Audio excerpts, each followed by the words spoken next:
It's an interesting look, isn't it? It felt kind of an honour to sort of delve into the French culture in that way. It's an incredible story, so I hope people are, go along for the ride.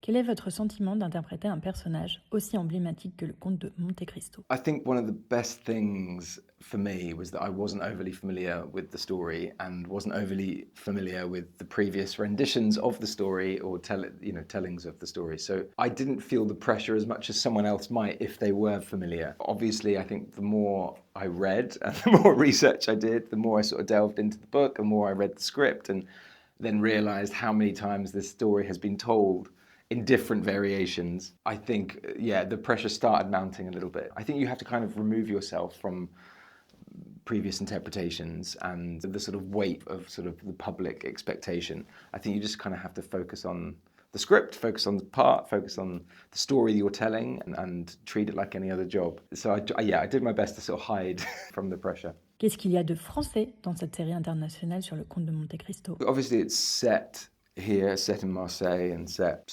and in Paris, and having the opportunity, I think, to film in Paris and kind of experience the history that sort of surrounded these characters in this world. It's important. I think it's needed because that aspect of it is very French. The way that the society and the culture was during that time, that era. I think exploring that through our version, our story, but like as authentically of the time as possible, was obviously felt very French for sure. Having like an incredible array of French actors sort of involved, you can't hide, you can't run from the fact that it is a very French story. Just sort of understanding the sort of distance between places and how these kind of characters interact and how society was sort of run at that time. It felt kind of an honour to sort of delve into the French culture in that way. En quoi le format de la série est idéal pour raconter l'histoire du comte de Monte-Cristo? I think this story, even yourself, you mentioned how thick and dense the book is and how well written it is, and it's like you don't want to cut any of that out. Like so many of the subplots and the characters that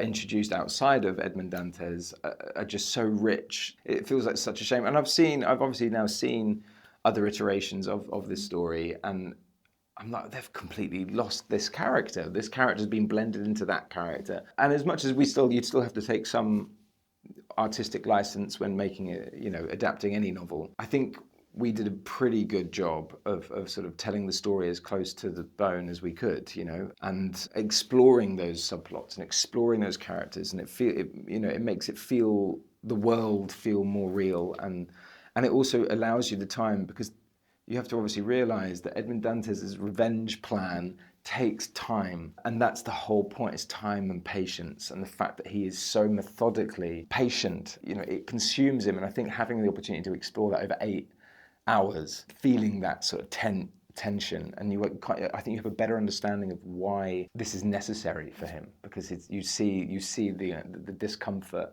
and the obsession. So I'm so glad and grateful that we had the opportunity to explore that over eight episodes rather than a 2-hour movie. I think a lot of stories now are doing just that. Even films are no longer 1.5 hours. They're now 3.5 hours.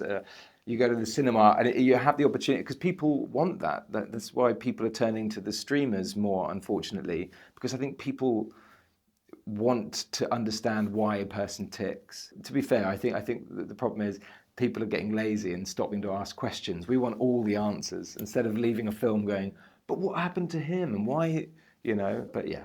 That's this society. L'épisode 2 est davantage un huis clos entre vous et Jeremy Irons qui joue l'abbé Faria. Comment avez-vous travaillé avec cette relation spéciale qui lie les deux hommes? I think it's a very different episode, and it's a very different and poignant moment of the story, and having someone with Jeremy Irons' experience and knowledge and wisdom kind of come in and just blow everything up. Yeah, it was an incredible experience, having the opportunity to rub shoulders with him and carry him through his sort of method. Yeah, he kind of came at a point in shooting schedule where we'd sort of spent 4 months of tirelessly doing the revenge plan and angry and grumpy and, you know, very isolated, and having the opportunity to kind of really, he was like a breath of fresh air. And I think it's what was needed, not only for me as an actor, but for the story. And the relationship is just so beautiful and so well written and so well crafted. And the two characters combining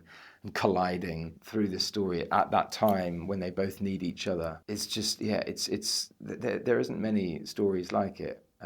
Or like bonds like it. So having the opportunity to explore that with one of the world's greatest actors was, I mean, it's just a dream come true. Dans cet épisode 2, vous êtes méconnaissable. Est-ce que cette transformation vous a aidé à rentrer dans la peau du personnage? It's an interesting look, isn't it? Yeah, it definitely, it was wild.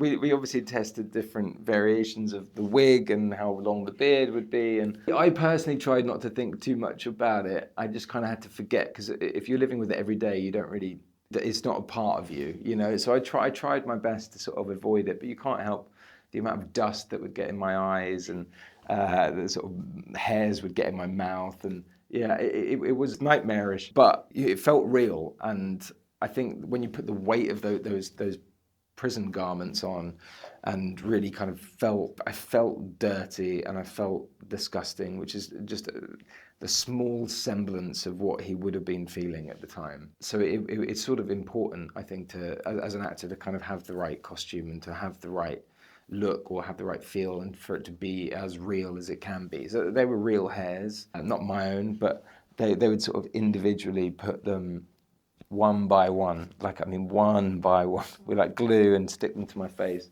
So that required a lot of patience, which helped with the character, you know. But yeah, it was sort of so methodically done and so well created. Yeah, I felt really lucky to be working with such a talented team. Qu'est-ce que vous aimeriez que le public retienne de la série? You know, more than anything, I want people to be entertained. Like that's why we do what we do. I think I don't want people to question their own thoughts or feelings. You know, I think we all have a tendency to feel vengeful or rage and feel like justice needs to be done. But like, I hope that he sort of teaches people a lesson that you should never let that consume you. You know, you should be able to quickly move on. But it's okay and safe to feel those things and to explore them. But hopefully no one spends 15 years in prison and obsessing over something that you know, of being wronged. Yeah, I think really it's an incredible story. So I hope people are, you know, go along for the ride, and like hope that we have done this incredible novel and this incredible story and these incredible characters justice. But yeah, I just hope people are entertained, really.